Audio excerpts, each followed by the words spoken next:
At some point, something happened. Maybe it was sudden, a conversation that ended badly, a door closing that you didn't expect. Maybe it was slower, the kind of pain that builds so gradually you almost didn't notice it at first, until one day it's so heavy and persistent, you couldn't ignore it anymore. And as soon as you've registered the suffering you're feeling, in some cases before you're even fully aware of it, you begin to pull away.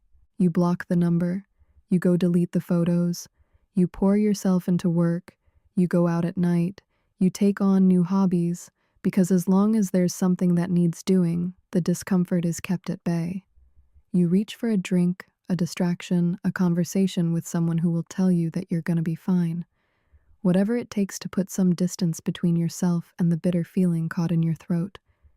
This is one of the most human things there is. Every living creature pulls away from what hurts. The instinct runs so deep it barely feels like a choice. It just happens.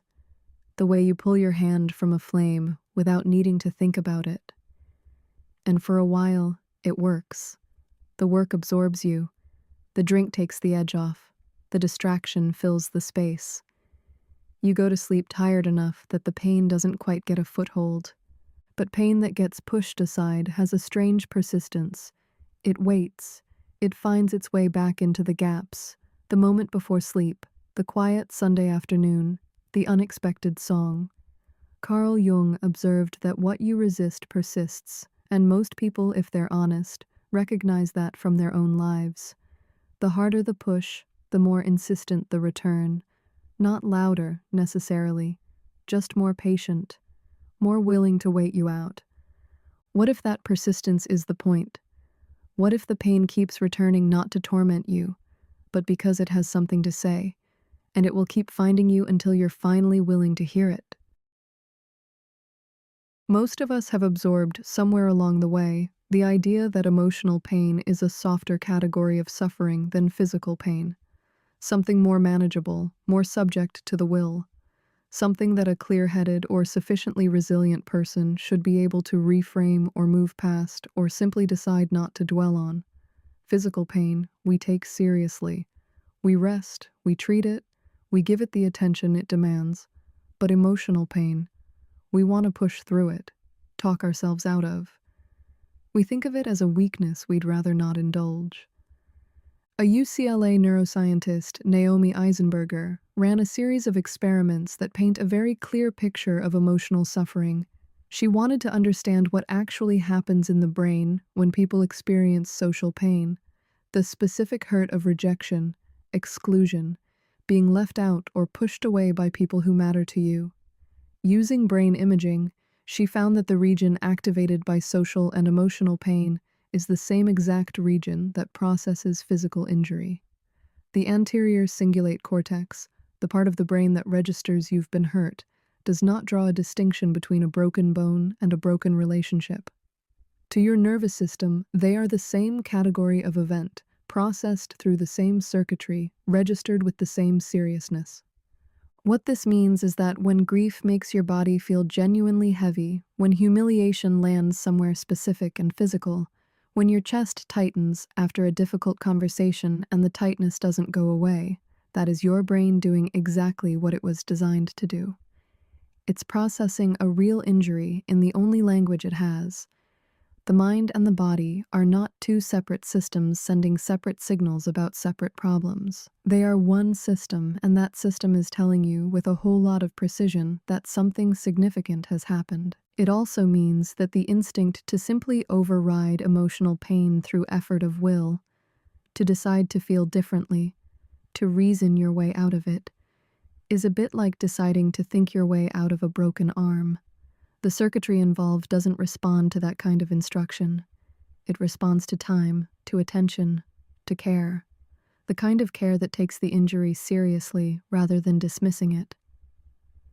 There is a word from Pali, the ancient language in which the earliest Buddhist teachings were recorded, that has been pointing at something similar for over 2,000 years. The word is dukkha, and it tends to get translated into English as suffering, but that translation flattens the meaning considerably. The original image behind the word is more precise than that. Picture a wheel. with straight, even spokes, a solid rim. Everything is structurally sound, except the hole at the center where the axle sits is ever so slightly off-center, and so the wheel turns, but every rotation carries a faint but persistent friction, a wobble that runs through the whole wheel. It's not broken, but misaligned. Dukkha's deeper meaning is that fundamental misalignment, that dysfunction. Suffering, in this framing, isn't noise. It's not punishment or bad luck or evidence that your life has gone wrong. It's information, specific, directed information about where something has gone out of alignment. And like all information, it's only useful if you're willing to receive it. When smoke begins to fill a room, the instinct is to clear the air, to open the windows, make it breathable again. The smoke is the visible problem, the immediate discomfort, and moving it makes sense. But clearing smoke without finding the fire only means the smoke keeps returning. The source goes on burning, unseen, and you find yourself in the same room again, wondering why it never quite clears. The felt sensation of pain is the smoke. What it's pointing toward is the fire. And the question most of us skip, in the urgency of trying to feel better, is what is actually burning, and why. Knowing that pain is a signal doesn't make it any easier to sit with. Pain arrives as a feeling, raw, specific, located somewhere in the body, a tightness in the throat, a weight over the sternum. But within moments, the mind is already at work. It takes that feeling and begins to build a structure around it. A moment of rejection becomes evidence that you are fundamentally difficult to love. A failure becomes proof that you were never as capable as people assumed. A friendship that drifted becomes confirmation that nothing good lasts, that people always leave, that you were foolish to have trusted it in the first place. The original feeling was real and specific and contained. The architecture the mind constructs around it is something else entirely, larger, darker, and almost infinitely harder to bear than the original wound. Psychologists Albert Ellis and Aaron Beck, working in the latter half of the 20th century, identified and documented this pattern carefully. They called it catastrophizing, the mind's tendency to take a painful event and amplify it into a story of total and permanent disaster. It's one of the most thoroughly studied patterns in clinical psychology, appearing across cultures, across generations, across widely different kinds of suffering. The mind isn't being irrational when it does this. It's doing what it was shaped over a very long period of human history to do, scanning for threat, extrapolating from evidence, preparing for the worst possible outcome so that you are not caught off guard by it. For much of human history, in an environment where danger was constant and the cost of underreacting was severe, that tendency had genuine survival value. But applied to heartbreak, to grief, to the ordinary wounds of a human life, it takes something survivable and makes it feel unsurvivable. This is the mechanism that makes avoidance feel like necessity rather than choice. Because at the point when catastrophizing has done its work, what you are fleeing is no longer just the original feeling.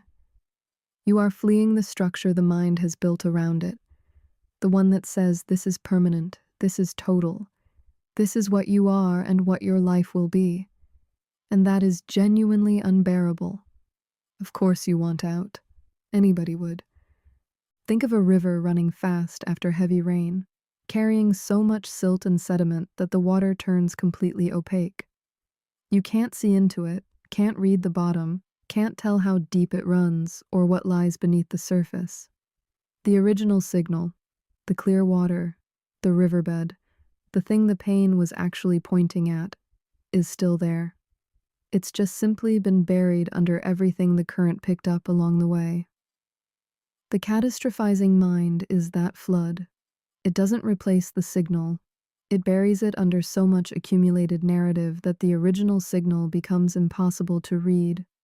And layered on top of our mind's natural tendency towards catastrophizing is an entire industry. Distraction, numbness, the endless supply of things designed to fill the space where stillness would otherwise be.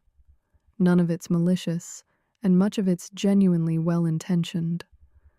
but the cumulative effect is a culture that has grown highly skilled at not feeling things and considerably less practiced at understanding what those feelings actually are.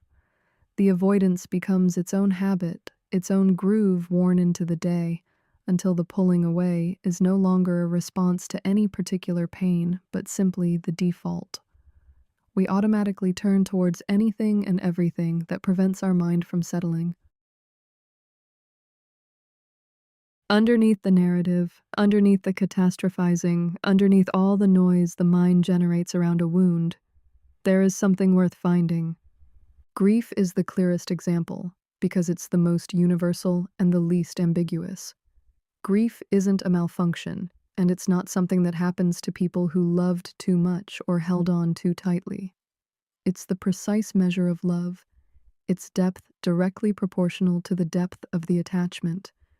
You cannot grieve something you were indifferent to. The loss and the love are not separate experiences. One is the shadow of the other, which means that grief, as difficult as it's to be inside, is also a kind of testimony.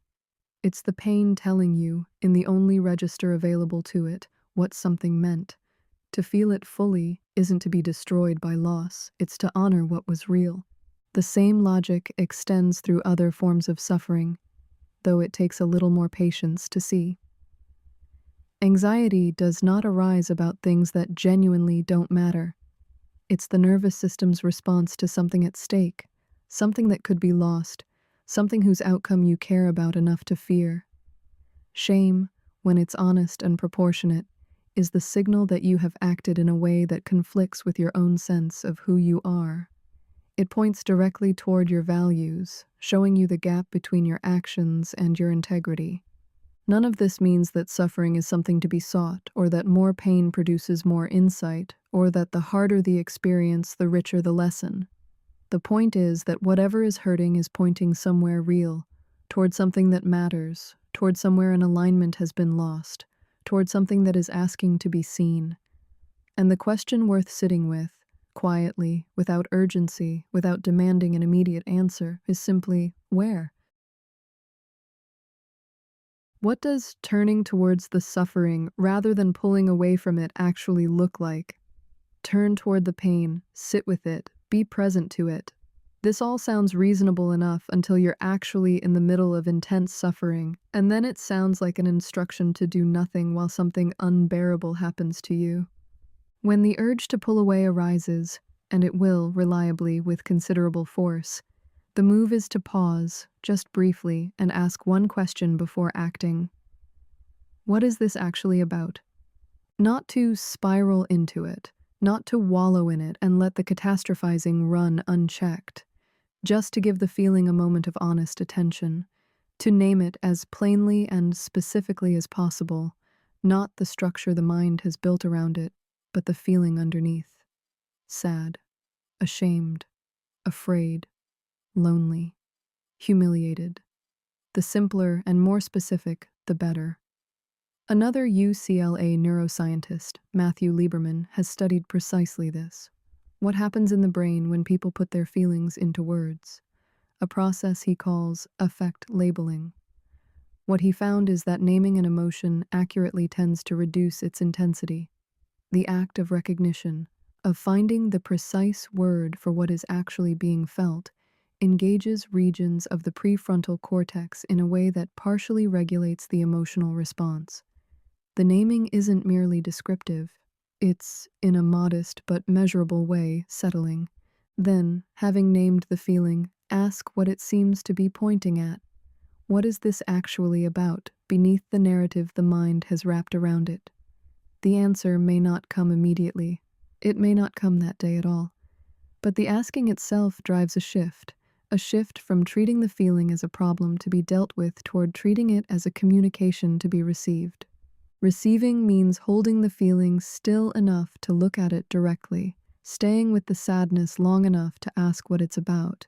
Receiving does not mean feeding the narrative, rehearsing the grievance, replaying the conversation, building and rebuilding the case, immediately converting it into a commentary on what the sadness means about you, about the other person, about what is going to happen next. Doing this, Sitting quietly with your suffering is a skill, a genuinely difficult one to develop because it runs against a deep grain. It isn't a skill you simply decide to have one day. It takes time to develop. And it tends to develop not in moments of crisis, when the flood is at its highest, but in the smaller and quieter pains that move through an ordinary week. The mild embarrassment, the passing disappointment, the vague unease that settles over a quiet evening for no immediately obvious reason. Those are the moments where the pause is most accessible and where the practice of asking the question is most likely to yield something. The larger griefs will still be hard, but having learned to listen in the smaller ones, you arrive at the harder moments with something you didn't have before. There is a certain kind of person who seems to move through hard things differently. They feel the loss as acutely as anyone, sometimes more so. They don't seem numb or detached or particularly armored against difficulty, but they come through it carrying something, a clearer sense of what matters to them, a steadiness that wasn't there before, some quiet knowledge that was earned rather than given. They are rarely the people who felt less. They are the people who learned to listen. Suffering isn't the enemy of a good life. It's one of its most honest teachers. And like most honest teachers, it tends to be demanding, and not always welcome, and easy to avoid when avoidance is on offer. But it keeps returning. It's patient in the way that only something carrying real information can afford to be patient. The next time something hurts, the pull to move away will come. It always does. But somewhere underneath that pull, the question is already there, waiting to be asked. What is this actually about? What is it pointing toward? What, if you are finally willing to hear it, does it have to say? You don't have to have the answer. You only have to be willing to ask.